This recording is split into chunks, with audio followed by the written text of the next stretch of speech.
Warahmatullahi wabarakatuh.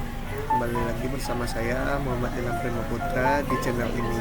Kali ini kita akan membahas tentang pertumbuhan ekonomi. Sebelum kita masuk ke topik materi, simaklah video berikut ini. Selanjutnya, seiring dengan kondisi global yang memburuk, Menteri Keuangan meramal perekonomian RI akan alami perlambatan. Sri Mulyani juga memperkirakan perekonomian Indonesia tahun 2023 akan berada di bawah 5,2%. Sri Mulyani menjelaskan perlambatan ekonomi global akan mempengaruhi ekspor Indonesia. Seperti diketahui, ekspor menjadi pendorong besar ekonomi tanah air dalam 2 tahun terakhir lewat lonjakan harga komoditas internasional.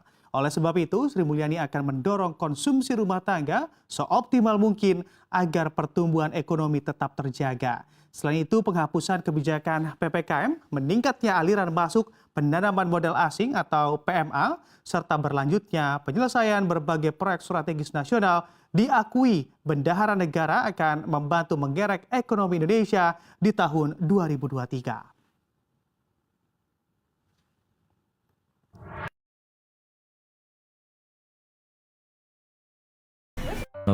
Mari. Nah, dari video yang teman-teman lihat tadi, apakah teman-teman tahu apa itu pertumbuhan ekonomi? Jika belum, silakan simak penjelasan berikut ini. Pertumbuhan ekonomi adalah kondisi di mana masyarakat suatu negara atau wilayah mengalami peningkatan pendapatan yang dapat disebabkan oleh kenaikan produksi barang dan jasa.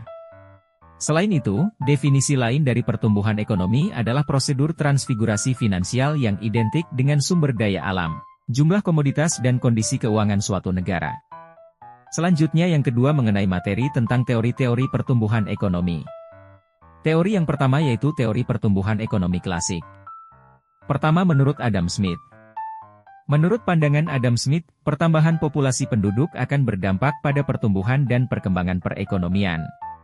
Kedua menurut David Ricardo. David Ricardo berpendapat bahwa pertambahan populasi justru mengakibatkan kelebihan tenaga kerja sehingga upah yang diberikan menurun. Upah tersebut digunakan untuk membiayai taraf hidup minimum para pekerja. Alhasil, kondisi ekonomi akan stagnan. Ketiga menurut Thomas Robert Malthus.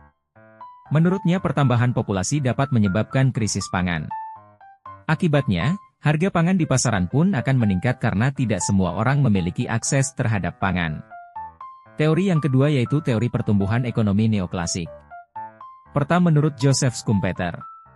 Menurut Joseph Schumpeter, ekonomi suatu negara dapat meningkat apabila pengusaha membuat inovasi dan kombinasi baru terkait proses produksi maupun investasi bisnisnya. Dalam teori ini, kemajuan teknologi sangat ditentukan oleh jiwa kewirausahaan masyarakat yang mampu melihat peluang usaha dan memperluas usaha. Kedua menurut Robert M. Solow. Solow berpendapat bahwa pertumbuhan penduduk dapat berdampak positif ataupun negatif. Oleh karenanya, pertumbuhan tersebut harus dimanfaatkan sebagai sumber daya produktif. Ketiga menurut R. F. Harrod dan F. C. Domar. Harold Domar memandang bahwa perlu ada pembentukan modal atau investasi demi mencapai pertumbuhan ekonomi yang stabil. Teori yang ketiga yaitu teori pertumbuhan ekonomi historis. Pertama menurut Friedrich List. List berpandangan bahwa pertumbuhan ekonomi dikelompokkan menurut kebiasaan masyarakat dalam menjaga kelangsungan hidupnya melalui teknik produksi. Kedua menurut Bruno Hildebrand. Bruno Hildebrand berpandangan bahwa pertumbuhan ekonomi dilihat dari cara pertukaran di tengah masyarakat atau distribusi. Ketiga menurut Werner Sombart. Werner Sombart berpandangan bahwa pertumbuhan ekonomi dapat meningkat karena masyarakat memiliki susunan organisasi dan ideologi. Teori yang keempat yaitu teori pertumbuhan ekonomi modern.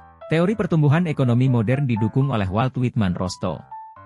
Rostow mengemukakan pandangannya bahwa pertumbuhan ekonomi terbagi dalam 5 tahap, yakni 1. Masyarakat tradisional, tahap ketika kegiatan produksi masih sederhana dan hanya untuk memenuhi kebutuhan hidup pribadi. 2. Pralepas landas, tahap ketika masyarakat dalam proses transisi penerapan ilmu modern pada pertanian dan industri. 3. Lepas landas, tahap di mana masyarakat mendorong dan memperkuat pertumbuhan ekonomi secara luas melalui investasi efektif serta tabungan produktif. 4. Dorongan menuju kedewasaan, tahap saat perekonomian tumbuh secara teratur, lapangan usaha bertambah, serta semakin masifnya penerapan teknologi modern yang diikuti peningkatan investasi dan tabungan. 5. Konsumsi tinggi, tahap saat sektor industri memimpin dan pendapatan per kapita real terus meningkat sehingga konsumsi masyarakat juga meningkat. Selanjutnya yang ketiga mengenai materi tentang faktor yang memengaruhi pertumbuhan ekonomi. Agar lebih memahami apa saja faktor yang memengaruhi pertumbuhan ekonomi, yuk simak ulasan berikut.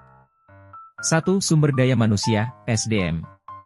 SDM adalah salah satu faktor yang memengaruhi pertumbuhan ekonomi. Alasannya adalah elemen tersebut dapat memperbaiki atau justru menyengsarakan kemampuan dagang suatu negara. Apabila kualitas SDM menurun secara drastis, maka kejadian selanjutnya adalah jumlah pengangguran melonjak dengan cepat. Terjadi kebangkrutan bisnis lalu tingkat kemiskinan akan jauh lebih memprihatinkan. 2. Sumber daya alam, SDA. Hal yang memengaruhi pertumbuhan ekonomi adalah SDA.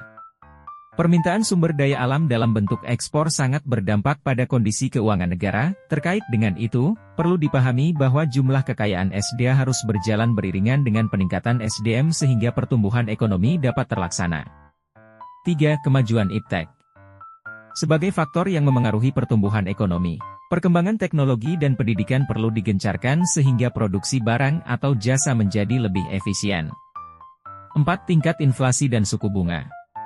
Selanjutnya, aspek yang berpengaruh pada pertumbuhan ekonomi adalah tingkat inflasi. Apabila terjadi kenaikan harga bahan baku, maka hampir secara otomatis akan terjadi peningkatan jumlah kebutuhan operasional perusahaan. 5. Tenaga manajerial dan organisasi produksi. Poin lain yang penting bagi pertumbuhan ekonomi adalah metode implementasi organisasi produksi yang erat kaitannya dengan tenaga manajerial. 6. Aspek sosial budaya. Berjalan secara beriringan, pertumbuhan ekonomi dan bidang sosial budaya saling memengaruhi dalam perkembangannya. Selanjutnya yang 4 mengenai materi tentang faktor yang memengaruhi pertumbuhan ekonomi. Ciri-ciri pertumbuhan ekonomi. Menurut Profesor Simon Kuznets, umumnya terdapat 6 ciri-ciri pertumbuhan ekonomi yang dapat diperhatikan. Informasi terkait karakteristik tersebut secara lebih lanjut dicantumkan di bawah ini. 1. Tingkat pertumbuhan penduduk dan produk berjalan dengan cepat. 2. Adanya peningkatan produktivitas dalam masyarakat. 3. Terjadinya kenaikan aspek struktural serta urbanisasi. 4. Hadirnya perluasan produksi barang, SDM atau SDM ke negara maju. Selanjutnya yang kelima mengenai materi tentang manfaat pertumbuhan ekonomi. Manfaat pertumbuhan ekonomi sangat beragam dan penting bagi suatu negara. Beberapa manfaatnya antara lain. 1. Meningkatkan pendapatan per kapita. Pertumbuhan ekonomi dapat meningkatkan pendapatan per kapita penduduk suatu negara, sehingga tingkat kesejahteraan masyarakat akan meningkat. 2. Menciptakan lapangan kerja. Pertumbuhan ekonomi yang tinggi dapat menciptakan lapangan kerja baru, membantu mengurangi angka pengangguran, dan memberikan kesempatan bagi masyarakat untuk meningkatkan pendapatan mereka. 3. Peningkatan kualitas hidup. Pertumbuhan ekonomi dapat meningkatkan kualitas hidup seluruh masyarakat dengan cara meningkatkan akses terhadap pendidikan, kesehatan, dan lingkungan yang lebih baik. 4. Pemerataan pendapatan. Pembangunan ekonomi dapat memperbaiki distribusi pendapatan dan meminimalisir kesenjangan antar kelompok dan wilayah. 5. Meningkatkan kepercayaan negara. Pertumbuhan ekonomi dapat meningkatkan kepercayaan negara dalam dunia internasional, sehingga dapat meningkatkan kerjasama internasional dan investasi asing. 6. Meningkatkan kemampuan teknologi. Pertumbuhan ekonomi dapat meningkatkan kemampuan teknologi suatu negara, mendukung perkembangan teknologi dan kekuatan pasar global.